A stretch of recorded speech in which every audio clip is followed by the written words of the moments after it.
you worked with my father-in-law, Quentin. Oh, yes. When things were friendly, right? Yes, indeed. A great man. Yes. Okay. A man asked a question which was similar to what I was interested in or wanted to ask. How can you want us to, help Syria? We're in Afghanistan, we're in Iraq. How can we be assured that we're not going to send troops eventually? And this concerns me. And secondly, is anything diplomatic out of the question with these countries, with Syria? Is that completely out of the question? And then I have another. You mentioned that Obama, didn't say anything. He did back getting rid of Mubarak, and he's being criticized for that too. So I don't know. Thank you. Okay. First of all, as far as Mubarak is concerned, if you talk to our Egyptian friends, they will tell you that he was very late in supporting the ouster of Mubarak. Look, I appreciate Mubarak. I appreciate the long relationship we had with Egypt, the Camp David peace accords, which were vital. All those things were important. But Mubarak was going to go, my friends. He was going to go because the Egyptian people no longer would tolerate that, that government. And we should have recognized that early on. As far as the difference is concerned, I understand that Americans are war-weary. I understand that there is a rising isolationism in this country. In fact, the House of Representatives, dominated by Republicans, passed a resolution before we got engaged in Libya that we shouldn't have anything to do with Libya, that the United States should stay completely out, much to the everlasting shame, in my view, of the Republican Party. But so I understand American war weariness. But I also understand the historic role that we play in the world, and that is that we help people who need our help. And that does not mean American boots on the ground everywhere. It doesn't mean we engage in every fight, but it does mean that we provide moral and, where we can, physical assistance to those people who are struggling for freedom. So I do not envision any scenario where the American people would support a military American boots on the ground in Syria. But I do envision a situation where we could provide, along with our allies, and air support for the preservation of a safe zone where the Syrians could organize, could have lines of communication, command and control, and all the things that are necessary to achieve a military victory on the ground. Sorry, one last question, and if you apologize to those in the audience, I'm going to ask it. I want to dig a little bit deeper into your very good answers about what we should do in Syria to the day after military intervention, albeit not just the United States, but a coalition. Assad has left. You may face a Syria where the R word revenge is stronger than the R word reconciliation, and many people don't believe that the United States has a very good record on nation building on the day after. How do you see that scenario playing out?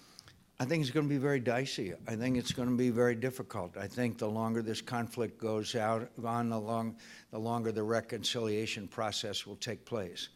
But again, in a way, I look to Libya. Libya, we still have these various militias running around. We have the Misrata brigades, the Benghazi brigades, all these different groups of people, and there's still checkpoints as you drive through Tripoli. And there is a long, long way to go in the process of reconciliation. At the same time, as I mentioned earlier on July 7th, they will have a free and fair election. They have international observers there. I will be there with our outstanding ambassador, Chris Stevens. And then I'm sure you're going to read reports of them a militia taking over the airport for 24 hours, or a firefight down in the southern part of the country. The problem of the arms flows that were in Gaddafi's inventories flowing throughout Africa is a big problem too. And there will be enormous problems. But one of the things we should demand of this Syrian resistance group, and we've talked to them heavily about it, is that part of their platform, part of their commitment to the people of Syria is reconciliation. Reconciliation. Now, that doesn't mean there aren't going to be scores settled, and they will have their ups and downs, and 2 steps forward and 1 step back. But the status quo is not acceptable. The status quo of Bashar Assad continuing to massacre his citizens, who, if one lesson I think we've learned, they're not going to give up. They're not going to stop, is an unacceptable situation. So as we look at all of the problems and difficulties and challenges with the fall of Bashar Assad, you have to always come back full circle to the point that the present situation is not acceptable. And that's the worst of all scenarios. Look, I worry about radical Islamic fundamentalism, and I think all of us do. And that's another reason why I place such great faith in our Turkish friends, who have shown you can achieve that balance to a significant degree. But I also believe that our fundamental beliefs and our fundamental role in the world is to help people who are seeking what we hold most dear. And we have made mistakes, and sometimes we've gotten into things we shouldn't have. And I can give you a long lecture someday about the mistakes we made in Iraq and why we neglected Afghanistan for so long and got diverted to Iraq and all that. But the cause was just. It was the way it was carried out that was the serious mistakes we made. I hope we have learned those lessons. And no one that I know that's rational believes that American boots should be on the ground. But what we do believe in is a coalition of countries that will help achieve an end result to this terrible situation that's going on in Syria today. And I want to finally end up by saying, as I began, we are in a period of enormous change in the world. No country in the world is immune from this incredible, it's not a disease, it's a movement that knows no boundaries, that is triggered by devices such as this. I remember being with a group of young people in Tunisia. A young woman said, "Senator McCain, it's not the first election we worry about, it's the second one." That's right. I was in Egypt, met one of the young men. He said, showed me his BlackBerry. He said, "I can get 300,000 people in the square in 3 hours." The world is changed, and this has facilitated that change. No longer can you impose total censorship, no matter how hard you try. And so it seems to me that the United States of America should play and can play a role, not by intervening militarily, but by inspiring these people.